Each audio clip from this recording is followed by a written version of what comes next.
예수의 오심을 우리가 기념하는 대강절 기간 동안에 그분이 왜 그때 오셨으며 또 오신 이유가 무엇이고 오셔서 하신 일이 어떤 것인가를 우리가 3주에 걸쳐서 말씀을 함께 나누겠습니다. 오늘 말씀의 제목은 때가 참에, 때가 이름에, 때가 이제 당도했음에, 그때가 주가 올 때가 되었다는 것을 바울이 언급을 했고, 오늘은 때가 참에 이런 제목을 갖고 대강절 말씀을 함께 시작을 하겠습니다. 말씀을 증언합니다. 이미 나이 20살 때 지혜를 얻은 솔로몬이 있습니다. 나이 20살 때 지혜를 얻은 거예요. 이런데 그 지혜가 깊어지어서 나이가 늙어 노인될 때 쓴 말이 바로 전도서 말씀이 됩니다. 젊을 때 지혜로운 왕이 나이가 노인되었으니 그 지혜가 깊었지 않겠습니까? 그래서 나이 들었었던 전도서 말씀 바라보고 나면 잠언 3천, 시편 1005개 지었던 시대의 그 지혜자, 현민자가 있던 바로 솔로몬이 그 전도서 말씀을 통해서 말년의 인생을 마감할 때 느낀 두 가지 교훈을 남기고 있다는 거지요. 여러분들, 잠언을 3000개 지었대요. 시편이 1005개래요. 아버지 다윗이 구약의 시편이 76개인데 아버지 것을 능가할 만한 1005개 시편과 잠언의 3000을 발행을 했던 이 솔로몬 지혜는 우리가 비교할 수 없고 상상할 수 없다는 겁니다. 이런데 그 지혜가 나이 들어 노인들이 얼마나 깊어졌겠습니까? 인생을 잘 달관 통과했던 이 솔로몬이 인생 말년 전에서 말씀을 쓰면서 우리한테 인생을 살아온 노익장이 남긴 두 깨달음과 교훈이 있다는 거지요. 첫째가 뭡니까, 여러분들? 그 첫째 교훈은 하나님의 은혜에 손이 닿지 않으면 우리의 모든 것이 헛되다고 말씀해 주었다는 거예요. 아버지의 은혜의 손길이 닿지 않으면 이와의 상관없는 내 모든 것은 헛되다는 것이 아니겠습니까? 시작하지 여러분들, 헛되고 헛되며 헛되고 헛되니 모든 것이 헛되다. 우리가 잡은 모든 것이 손 아래 바람같이 헛되다 말씀해 주었다는 거예요. 즉 하나님의 인정과 그의 통치가 아닌 모든 것을 내가 갖고 있다는 것을 내 것 같지만 헛된 것을 알게 되었다는 거지요. 바꿔 말하면 솔로몬은 안 거예요. 내가 지혜가 되어서 인생을 돌아보니까 아버지 은혜 아니면 내가 살 수가 없는 거예요. 아버지 은혜가 건강을 지켜주어야 내가 늘어왔던 모든 운동도 헛되지 않은 거예요. 아버지의 지키는 복이 함께 해주어야 은혜의 손길이 닿아야 내가 모은 재물이 겨같이 날아가지 않는 거란 말이에요. 즉 내 삶의 모든 영역을 하나님께서 닫고 잡고 지키고 이끄지 않으면 모든 것이 헛됨을 알게 됐다는 것이에요. 이것이 바로 인생을 다 끝낼 지혜자 솔로몬이 우리에게 주신 말씀의 첫 번째가 됩니다. 두 번째가 뭡니까? 3장에 언급이 되지요. 천하 만물에 기한이 있고 천하 모든 것에 때가 있다는 겁니다. 즉 때가 있다는 거예요. 무슨 말이겠습니까? 하나님께서는 천하 기한에 범사에 마감이 있고 모든 것을 이룰 때가 있다는 걸 말씀해 주었다는 거지요. 솔로몬이 뭘 느꼈냐면 내가 애쓰고 조급한다여 된다는 게 아니라는 거예요. 모든 것은 아버지가 작정한 때가 있다는 겁니다. 그래서 천하의 모든 목적을 이룰 때가 있나니 죽을 때가 있고 살 때가 있다. 클 때가 있고 죽을 때가 있을 것이고 흥할 때가 있고 망할 때가 있다는 거예요. 다시 말하면 때, 시간과 모든 시절을 하나님 속에 있다는 것을 그가 드디어 알게 되었다는 거지요. 여러분 살아보세요. 때가 있는 거예요. 즉 하나님이 작정한 때가 있다는 거예요. 여러분들 이걸 솔로몬이 비로소 알게 되었다는 거지요. 아버지가 뭘 이룰 때가 있다는 걸 인정하지 못하면 우리 마음이 조급해집니다. 왜 기동답이 더디 올까? 내가 꿈꿨던 내 가문의 부흥이 언제 올까? 왜 이렇게 오지 않지 하고 그 때를 이해하고 아버지의 손에 맡기지 못하면 제가 언급을 했죠. 시편의 말씀을 내 시대가 주의 손에 있으며 내 시대가 주의 손에 있다는 말은 무슨 말이겠어요?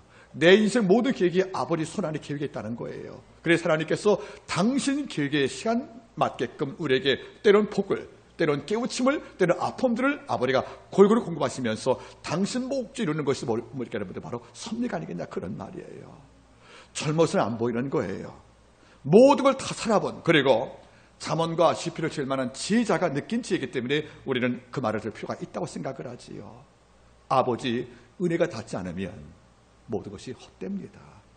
아버지가 지켜주어야 내 건강, 내 가정, 내 재산들, 더 나아가서 여러분들 내 믿음까지 보호할 수 있다, 그런 말이에요. 더 나아가서 어떤 말씀을 남겨주었습니까? 천하 모든 것은 그 때가 있다는 거예요. 그 때를 우리가 모르기 때문에 기도하고 기다리는 것이지 않습니까? 그 때를 몰라서 우리가 원망하고 돌아서고 낙심을 하면 주볼 때는 안타까울 수밖에 없다, 그런 말이에요. 여러분, 오늘 성경은 말씀해요. 때가 참에 하나님께서 여인투에 예수를 보내셨다고요. 여러분, 주님이 오신 날이 여러분도 우리 알잖아요. 2000년에 오신 것을 우리가 역사 알고 있다는 거죠. 왜 좀 더 일찍 오지 않고 왜 지금 오시지? 우리 이럴 수가 있다는 거 아니겠습니까? 이런데 예수가 탄생한 바로 그 시기는 바울이 말하죠. 때가 찼다는 거예요.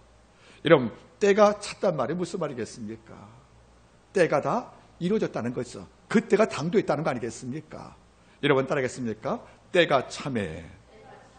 자, 우리 아이를 낳으셨잖아요. 우리 어머님들께서 몸에 몇 개월 담았습니까?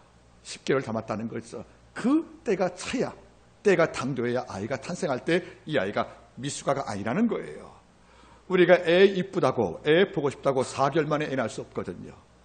여러분들 봄날 파수하는 농부들이 밭과 땅에 씨 뿌리고 파종할 때에 그런 가을까지 때가 차야 감과 곡식과 열매가 맺는 거지요. 이 땅의 모든 생명은 때가 차야 이것이 완결다, 그런 말이에요. 그래서 때가 참에, 즉 아버지가 그 때가 됐기 때문에 예수를 그 당시에 보냈다는 걸 말씀해 주고 있다는 거 아니겠습니까? 여러분 여쭤보지요. 예수께서 만약에 지금 오셨다면 어떤 일을 보여줬겠습니까? 누가 묻더라고요. 주님이 지금 오시면 어떤 일을 보여주겠느냐고요. 제가 웃으면서 말했어요. 근데 웃는 게 아니죠. 그분 일주일도 못 견디고 추방당했다는 거죠. 여러분, 주님이 공생애 때 3년 활동하셨죠, 여러분들. 그것도 긴 거였습니다. 온갖 반대 속에서. 그런데 그 당시 예수께서 복음사에 갈 때 크게 3가지였죠. 말씀을 가르치고 선포하고 모든 약함과 질병을 고쳤다고요. 특별히 주의 사역의 80%가 병 고친 사역이었다고 생각을 해요. 그러면 귀신을 쫓아버리고 병 고치고 통해서 많은 백성이 놀랬거든요. 그 일이 그 당시에 굉장한 충격이었어요. 네, 지금 주가 오셨습니다. 베드로 장모가 열병을 앓았죠, 말라리아. 고칠 때 베드로가 충격받고 있음이 된 것이거든요. 지금 말라리아 누가 고칩니까? 병원에서 고치니까 주님 할 일이 없는 거예요. 물 위로 걸어간다. 우리 수상보트 타거든요. 그럴 필요 없는 거예요, 여러분들. 주님은 하늘 날아본 적이 없거든요. 비행기 타고 날아가잖아요. 지금 주님이 옛날 기적을 지금 재현하시면 아무도 감동받지 못합니다. 다 하고 있거든요. 우리는 호모데우스, 신 같은 인간이 된 거예요. 그 당시 백성은 글을 몰랐고 여러분들 과학을 몰랐기 때문에 모든 게 좋을지 모르겠지만 우리는 너무도 많이 알잖아요. 그러면 주가 오시어서 그 당시 했던 일을 지금 재현하면 우리는 감동이 없는 거예요. 우리 매일 본 것이 아니겠습니까? 이러니까 저는 말하거든요. 그분이 지금 왔으면 늦게 온 것이다. 오래 못 견디고 추방되실 것입니다. 그 당시에 온 것이 때가 찼을 때 때가 맞다, 그런 말인 거예요, 여러분들. 자, 오늘 하나님 말씀 보겠습니까? 4장 4절. 때가 참에 하나님이 그 아들을 보내사 누구한테? 여자에게 나게 하시고. 여기 중요한 것은 무슨 말인지 아십니까? 때가 찼단 말과 여자라는 말에 주목하시기 바랍니다. 여러분, 때가 찼대요. 이 때라는 말이 헬라어는 2가지가 있습니다. 잘 듣기 바라겠습니까? 때는 시간이에요, 여러분들. 이런데 그리스 나라에서는 성경을 썼던 바로 헬라 문화권 그리스 말의 때란 말은 단어가 2가지가 있어요. 첫 번째가 뭐죠, 여러분들? 카이로스가 있고, 두 번째 뭐니까 여러분들? 크로노스가 있는 거예요. 여러분 잘 보겠습니까? 한번 따르겠습니까? 여러분들 한번. 크로노스, 카이로스. 크로노스가 뭐냐면 일반적인 시간이에요. 카이로스는 뭐죠? 특별한 시간인데 한번 잘 듣기 바라겠습니까? 저는 결혼기념일이 11월 2일입니다. 11월 2일입니다. 이제 35, 6년 됐습니다. 11월 2일이 여러분은 상관이 있습니까? 없죠. 그냥 날짜 가운데 하나인 거죠. 이것이 뭐죠, 여러분들? 바로 크로노스입니다. 다시 말하면 우리가 5월 16일이 뭡니까, 여러분들? 한마음교회 창립일이죠. 우리한테 특별한 시간 맞습니까? 그렇죠? 근데 다른 분한테는요. 그냥 날짜인 거예요. 그 무슨 말이냐면 헬라어로 때란 뜻은 의미가 2가지가 있어요. 크로노스는 뭡니까? 그냥 시간이에요. 오늘 몇 시지? 지금 11시 넘었어. 이거란 말이에요, 여러분들. 이런데 뭡니까? 카이로스 뭐죠? 뜻이 원래 카이로스란 말이 새긴다에서 와서 새긴다. 새길 시간이라는 거예요. 기억할 시간들이요. 이것은 신적 시간을 말하는 거예요. 그러면 11월 2일은 모든 성도에게는 그냥 날이고 우리 가정은 결혼기념일 특별한 날이죠. 이건 새기는 날이죠, 여러분들. 우리한테 뭐죠? 특별한 시간인 거예요. 또 5월 16일은 모든 자에게는 그냥 오히려 혐의의 날일 거예요. 우리 뭐죠? 한마음 창립일이에요. 그러면 믿지 않는 자는 5월 16일은 5월 달에 한 날짜일 수밖에 없다는 거죠. 이건 그냥 시간이에요. 그럼 뭡니까? 이것은 바로 크로노스입니다. 우리한테는 뭐죠? 기억해야 할 특별한 시간이 카이로스거든요. 그럼 이 단어가 뭡니까? 바로 카이로스란 말이에요. 아버지가 구약에서 예언하시고 아버지가 예수가 볼 시간을 오랜 시간 동안에 섭리하시고 그때가 되면 보낸 시간이기 때문에 이 시간은 일반 시간이 아니고 뭡니까? 매우 특별할 기억할 시간이라 그런 말이거든요. 다시 말할게요, 여러분들.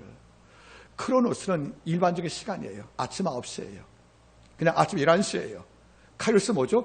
기억해야 할 특별한 시간을 말하는 거죠. 하나님의 무엇을 계획할 때 목적을 이루기 위해서 약속한 시간이 바로 뭡니까, 여러분들? 카이로스가 되는 거예요. 이 단어가 좀 여기 쓰였습니다. 그러면 이걸 의역해 볼게요. 아버지가 메시아를 보내기 위해서 약속된 바로 그 시간이 지금 찼다, 당도했다는 거예요. 그래서 주께서 보냈단 말이지요. 바꿔 말하면 마리아와 요셉이 결혼해서 자식을 낳았을 때 예수가 탄생했습니다. 우리 볼 때는 아이의 탄생이에요. 이런데 이 탄생을 사실 오래전부터 하나님께서 그 날짜, 그 시간을 아버지가 약속을 주었다는 거예요. 그리고 그 시기가 무르익어서 아버지가 그때 주가 탄생하도록 섭리했다는 거 아니겠습니까? 이러니까 때가 참이라는 말은 굉장히 중요한 문제가 되는 것입니다. 다시 말하면 카이로스, 새긴단 말이지요. 기억해야 할 시간을 말씀하는 거죠. 그러면 주가 탄생한 것은 뭡니까? 그냥 출생이 아니라는 거예요. 그때 탄생할 수밖에 없는 이유가 있었고요. 그때 탄생에 알맞은 여건과 조건이 그 당시에 이루어졌다는 말입니다. 그래서 오늘 이걸 볼 겁니다. 때가 참에 누구에게 나타난 말이죠? 여자에게서. 물론 어머니가 자식을 낳습니다. 그런데 왜 여자에게 나타난 말이 등장했습니까? 창세기 3장 15절 알잖아요. 아담 범죄할 때 뱀이 유혹해서 우리가 속았잖아요. 그때 주께서 말씀한 것이 뭐죠, 여러분들? 앞으로 여자의 후손이 뱀머리를 사갈 것이 아니겠습니까? 왜 여자의 후손입니까, 여러분들? 남과의 결합이라면 죄의 속성을 갖고 태어나지만은 성령으로 잉태했기 때문에 요셉의 도이란 남자도 못이 예수가 탄생했지 않습니까? 그러니까 여자에게 나시도 말씀했다는 거예요. 다시 말하면 여자의 후손, 즉 남자와 여자의 결합이 아닌 성령 잉태이란 말이 여자의 후손이기 때문에 지금 바울이 말하죠. 남자가 아니라 여자란 말이 바로 그 말인 것이에요. 그러면 좋습니다. 성령으로 예수 오셨는데 보죠. 때가 참에 왜 그때 왔냐는 거예요. 여러분 지금 예수가 왔으면은 별로 인기 못 겁니다, 여러분들. 그런데 그때가 왔다는 거죠. 카이로스가. 자, 이걸로 보겠습니다. 그러면 왜 하나님께서 그때가 참에 그때가 어떤 때기에 주께서 예수를 이 땅에 보내셨을까 하는 이걸 보고자 하는 것이죠. 그게 네 가지가 됩니다. 자, 따르겠습니까? 첫 번째, 정치적인 때가 되었다. 여러분 잘 보세요. 주가 탄생할 때 당시 황제가 바로 이른바 옥타비누스라는 아우구스투스 황제였습니다. 여러분 잘 보세요. 로마가 등장을 했고 시저가 암살당해서 카이사르가 암살당한 다음에 유언장을 바라보니까 먼 조카 옥타비누스에게 권력을 임계라고 남아줬거든요. 그래서 나이 어린 채 20살 먹었던 옥타비누스가 권력을 잡습니다. 그런데 배경이 없는 거예요. 그의 강력한 라이벌이가 안토니우스입니다. 지금 그는 이집트의 클레오파트라고 지금 상에 빠진 사람이에요. 그래서 뭡니까? 병력을 볼 때라든가 전술 볼 때 또는 인맥을 볼 때 안토니우스를 옥타비누스가 이길 수가 없는 거예요. 이런데 안토니우스가 있는 한은 로마가 안정이 안 됩니다. 이런데 드디어 기원전 31년 9월 2일 날 그리스 앞바다 악티움에서 드디어 안토니우스 클레오파트라 연합군과 함께 옥타비누스가 드디어 전쟁을 벌이게 되는 거예요.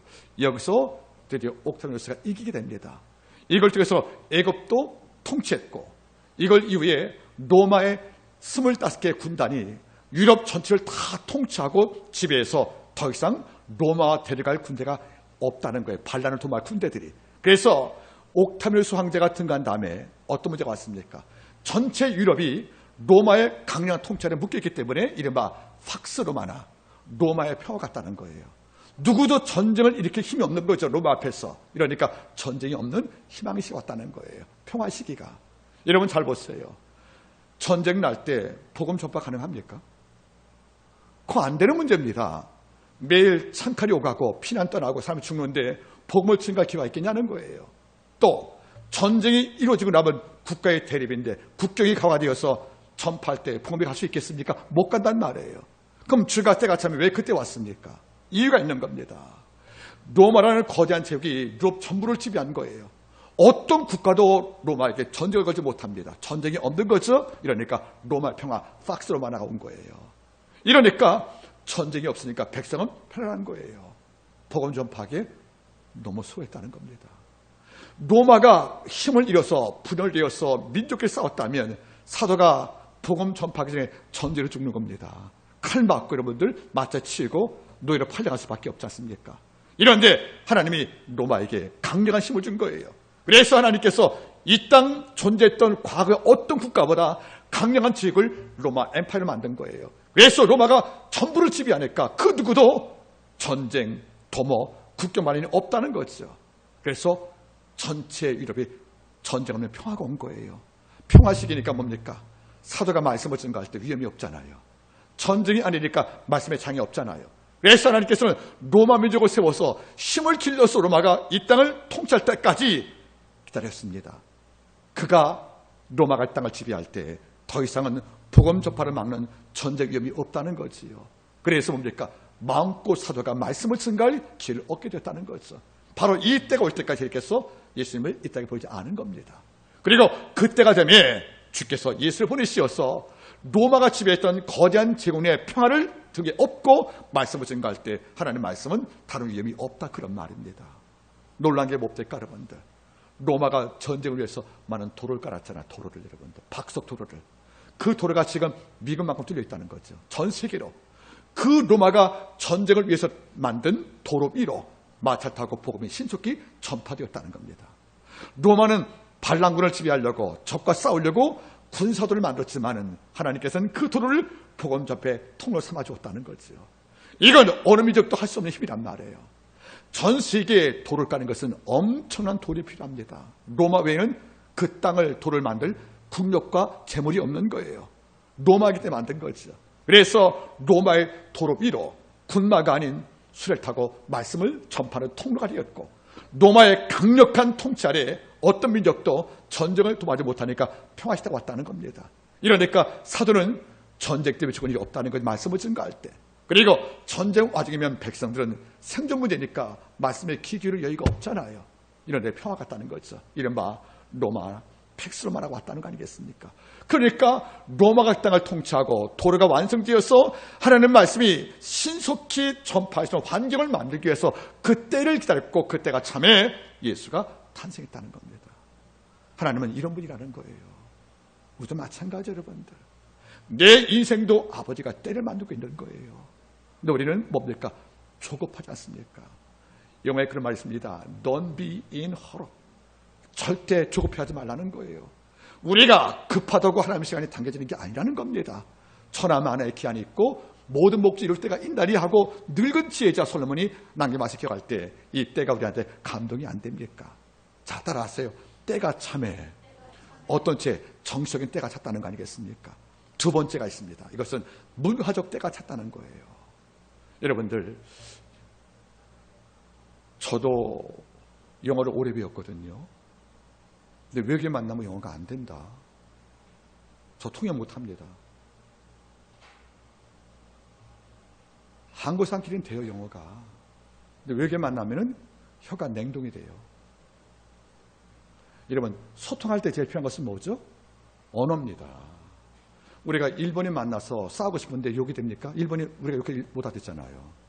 말이 돼야 소통이 되는 거지요. 말이 돼야 내 뜻이 전달되는 거죠. 즉 말과 글은 뭡니까? 언어의 소통 통로란 말이에요. 그런데 로마가 그 땅을 들어가기 전까지는 언어가 다 달랐어요. 슬로바니아, 저기 라인강의 독일, 프랑크 민족들, 여러분들 남의 아르시아 민족들, 말이 다 다르니까 소통이 안 되는 거예요. 통역사가 없으면. 이런데 알렉산더 대왕이 그 땅을 지배하고 로마 그 땅을 지배한 다음에 전체 언어가 통일되었습니다. 바로 코이네로, 헬라어로. 그러니까 그 당시에 모든 글들과 모든 전문 서적은 뭡니까? 다 헬라어 그리스 말 가운데 일반 언어가 바로 코이네거든요. 이걸로 모든 문서가 통일된 거예요. 그러니까 사업을 하든 학교에서 공부를 배우든 책을 뜨간에 뭘 배울 수밖에 없는 겁니까? 그리스 헬라어인 코이네 배울 수밖에 없다는 거예요. 이걸 모든 민족이 다 하게 된 겁니다. 즉 언어가 통일됐단 말이에요. 그래서 신약성경도 헬라어 코이네로 써 있다는 겁니다. 바꿔 말하면 모든 설교, 모든 문서, 모든 책들 언어가 하나인 거죠. 어떤 말? 헬라어 코이네. 코이네가 뭐냐면 시장에서 쓰는 언어를 말하는 거예요. 일반 쓰는 언어, 우리 말들. 그러니까 지금 우리 쓰는 대화 있지 않습니까? 이걸 코이네라고 그래요. 헬라어도 고급 헬라어가 있습니다. 그런데 이것은 말고 일반 사람들이 쓰는 말이 코이네인데 이 말을 그 당시 로마가 자기들 말 외에 일반어로 쓰게 만든 거예요. 이러니까 어려웠던 무지했던 베드로도 헬라어를 아는 거예요. 여러분들 학자도 헬라어를 아는 거죠. 이러니까 언어가 통일되니까 하나님의 말씀을 헬라어만 써도 모든 민족이 다 할 수가 있고 헬라어 언어만 쓰면 모든 민족이 통역 없이 이해할 수가 있다는 것이 아니겠습니까? 그러면 예수가 일찍 왔으면 언어가 다 분배되었잖아요. 그러면 사도가 말씀을 전할 때 통역사가 필요합니다. 그 대중 선교할 때 설교가 전파가 안 되는 거죠. 언어가 다르니까.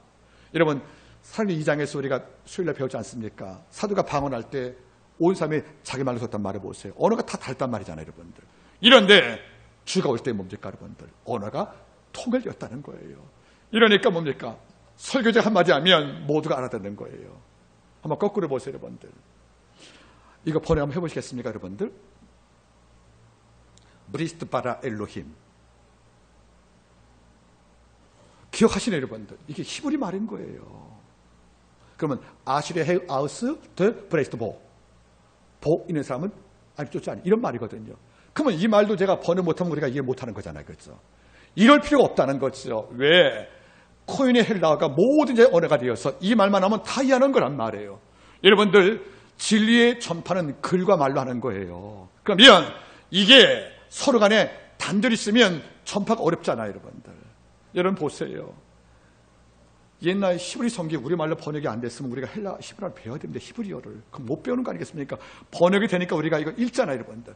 오늘 장벽이 없으니까 모든 백성은 사도가 말씀을 전할 때 이해를 할 수 있는 것이고 어떤 번역도 없이 바로 감동을 입을 수가 있다는 거 아니겠습니까? 가끔 느끼더라고요. 제가 설교하잖아요. 그렇죠? 현장에서 말씀을 듣는 거하고 녹음을 떴어요. 그래서 파일로 들 때하고는 감동이 반감이래요. 그러니까 어떤 분은 그래요.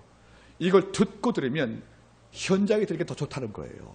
근데 녹음을 듣고 들으면 그 감흥이 덜 난다는 거 아니겠습니까? 왜? 얼굴 표정들 그의 오늘 우리가 함께 공감해서 말씀을 듣는 거잖아요.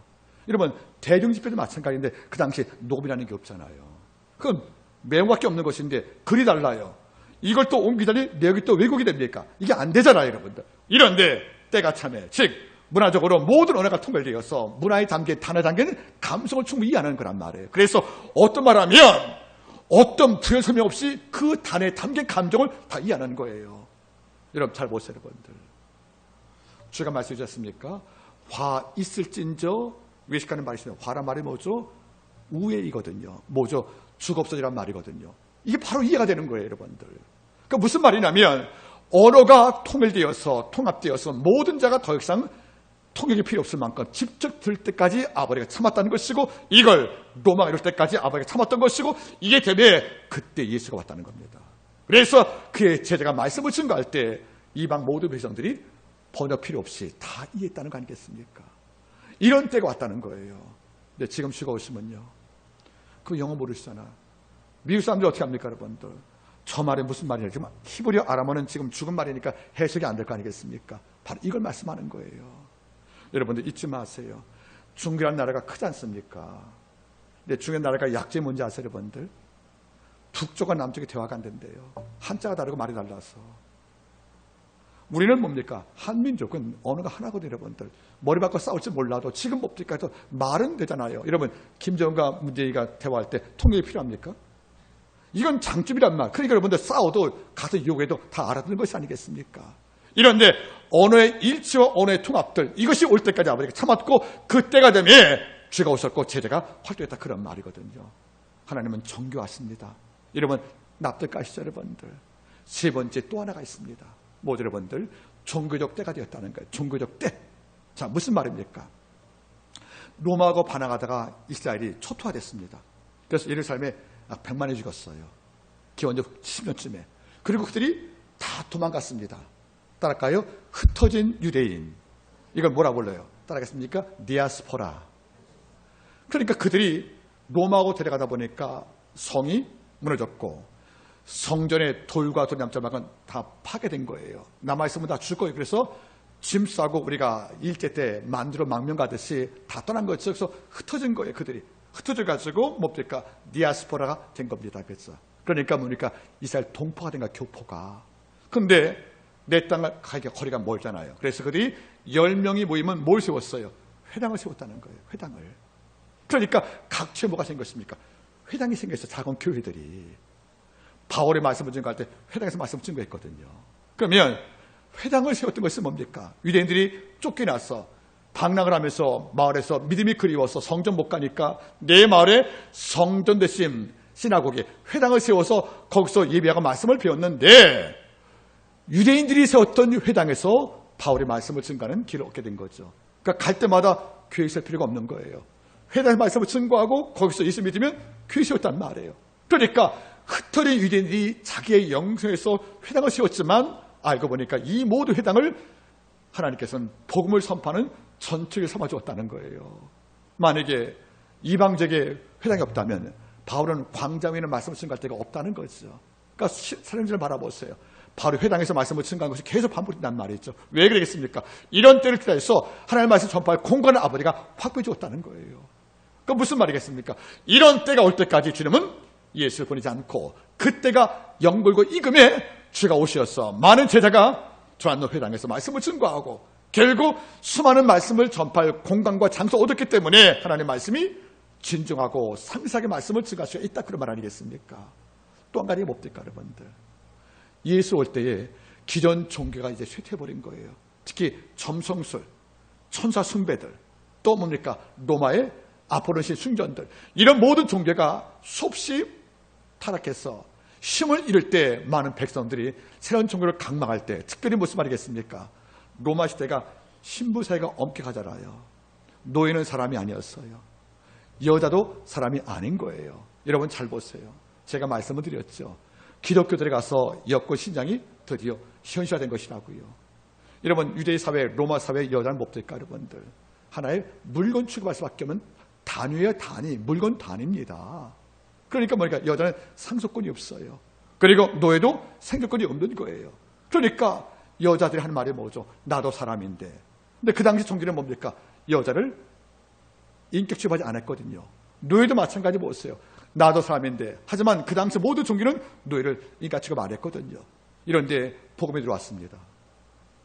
그리스도 안에서 남과 여가 하나며 노예와 주인이 하나라고요. 이러니까 기존 종교에서 인격적 대우받지 못한 노예, 여자, 불황아들, 불구자들 이런 많은 자가 교회에서는 뭡니까? 그 모든 그리스도 안에 피조물로 보거든요. 그리고 내가 과거에 어떤 죄 지었더라도 여러분 잘 보세요. 로마는 큰 죄를 짓지 않습니까? 제일 무서운 죄가 사형이 아니에요. 따라하겠습니까? 기록 말살형. 차라리 죄 짓고 목숨을 끊는 것은 죽음을 당하는 것은 오히려 평범한 겁니다. 기록 말씀이 있어요. 한번 예를 들어 드릴게요. 만약에 어떤 사람이 국가에 반역을 했습니다. 그가 처형을 당했죠, 여러분들. 그럼 황제가 명령을 내려요. 그 가족과 함께 그 개인의 모든 기록을 로마에 다 지워버리는 겁니다. 그럼 후대가 찾고 싶어도 주소도 행적도 고향도 못 찾는 거예요. 이게 기록은 말살이 됐어요. 그러니까 과거에 죄를 지어서 기록 말살당한 그 가족들은 뭡니까, 여러분들? 로마 사회에서 여러분 짐수 취급받는 거란 말이에요. 이런 자에게 하는 말이 뭐죠? 우리는 그때 못 사는 건데 복음이 들어왔습니다. 너희가 새로운 피조물이래요. 이전 거 지나갔대요. 그게 아버지가 중요하지 않다는 거죠. 이러니까 로마 시대 때 받았던 인격적 차별들, 범죄한 자가 영원히 죄인 되어서 그 땅에서 짐수 취급받는 이런 과거의 족쇄, 이런 많은 것들이 그 당시에 종교는 허락 안 했거든요. 끝까지 정죄했거든요. 이런데 복음이 들어왔단 말입니다. 우리 뭐가 형제래요. 이러니까 무슨 말이겠습니까? 노예와 상전이 형제가 된 거예요. 성령이 태어났으니까. 여자와 남자의 차별이 없다는 거예요. 같은 피조물이 하나님 백성이래요. 그리고 우리의 지은 과거신 아버지가 기억도 안 한다고 죄를 던져버린대요. 이러니까 기존 종교 아래에서 죄 지은 전과자들, 그리고 여자, 노예들, 이런 모든 자, 불구자까지 인가치가 못 받았는데 복음은 달라서 이걸 품고 줬거든요.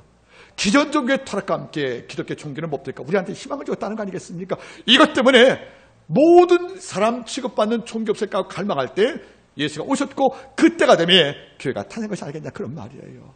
이러니까 수학자같이 정교한 논리로 아버지가 그때를 맞추어서 주께서 말을 통해서 이 땅에 예수가 탄생했다, 그런 말이에요. 그러니까 주님은 단순히 탄생한 게 아니에요. 그 때가 드디어 익었다는 겁니다. 때가 찬단 말이 뭐죠? 카이로스가 플레로스, 그때가 충만했다는 거예요. 그때가 연결해서 감이 익었다는 거예요. 그래서 예수 오심은 한 날이 아니었다는 거죠. 아버지가 계획하시고 환경을 만드시고 그때가 연결했을 경우에 그때 왔기 때문에 주의 복음 사역은 뭡니까? 신적 사건이라, 그런 말인 거예요, 여러분들. 우리는 10월 25일이 성탄절이니까 많은 논란이 있어요. 지금 그리스 정교 같은 경우는 1월 달로 지키고 있으니까 상관없습니다. 날짜가 10월 25일이든 1월 16일이든 6일은 상관이 없죠. 왜요? 오신 사건은 분명한 것이니까. 단지 뭡니까? 예수가 왜 그때 오셨는가? 1월 달이든 10월 25일이든 왜 그때 왔는가를 의미할 필요가 있다는 거죠. 따라하겠습니까? 때가 참에. 그 탄생은 남녀의 결합이 이루어지는 우연사건이 아니라 언어가 통일될 때까지, 로마 아래서 전쟁이 없고 평화시대 올 때까지, 그리고 도로가 완공되어서 그 도로의 말씀이 수용할 때 신속을 위해서까지, 그리고 기존의 타락을 아버지 하시고 새 종교를 갈망했던 백성의 민족의 소문을 담고, 더 나가서 무슨 말이겠습니까? 회당을 건립해서 말씀의 복음 전파 기지를 만들 수 있는 이런 때가 올 때까지 참으셨다가, 그때가 참에 그 산딸이 오매 주가 예수를 잉태케 하여 보내주었다는 겁니다. 주의 탄생은 우리의 만남은 우연이 아니라, 우리의 만남 뭐라고요? 그의 탄생은 우연이 아니고 신적 섭리 정확한 아버지의 결정이었다는 겁니다. 이번 달이 대강절입니다. 주는 때가 참에 오신 것입니다. 그냥 남녀가 좋아 자식을 낳았던 그 사건이 아니라는 거예요. 자식을 낳을 때 요셉이 아닌 성령으로 낳으신 여자에게서, 그리고 뭡니까? 우리를 속량하시려고, 우리를 하나님을 아버지라 부르시려고 예수를 보내셨는데 왜 하필 그때인 것인가? 그때 오셔야만 복음 사역이 가장 활발하게 역사할 만한 여건이 준비되었다는 것입니다. 이제 결론 맺겠습니다. 그러면 우리한테 이때는 뭡니까? 여러분도 때가 차야 됩니다. 때가 차야 내 가문의 전체 복음화가, 때가 연결면 내 삶의 비전과 꿈을 이룰 것이고, 때가 차면 내 번성도 올 것입니다. 다만 이 때가 더디 와도 결코 이 묵시는 반드시 이루어질 것입니다. 여러분 조급하지 마십시오. 주의 때는 반드시 성취됩니다. 여러분들 때가 찰 때 그런 말 했을 거예요. 언제 오시냐고요? 시몬도 이삭 위로를 기다렸고요. 만을 기다렸지만은 결코 왔지 않습니까? 그 때를 기다리면서 소망으로 살기를 주의 이름으로 축복합니다. 기도하겠습니다.